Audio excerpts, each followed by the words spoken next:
ఓం నమో భగవతే వాసుదేవాయ. జయ శ్రీమన్నారాయణ, జయ శ్రీకృష్ణ. కృష్ణం వందే జగద్గురు. ప్రతిరోజు భగవద్గీత పారాయణం చదువుతున్నాను. ఈరోజు భగవద్గీత నిత్యపారాయణంలో 7వ అధ్యాయంలో 27వ శ్లోకము చదువుతున్నా. ఇచ్చాదేశ సముస్తేనా ద్వంద్వమోహేన భారత సర్వభూతాని సమ్మోహం సర్గే యాంతి పరంతప.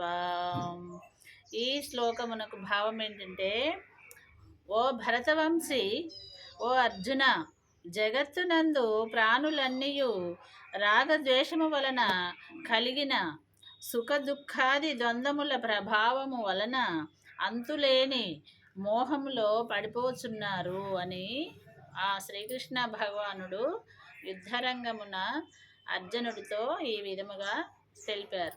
జై శ్రీకృష్ణ. చూస్తూనే ఉండండి భగవద్గీత నిత్యపారాయణము.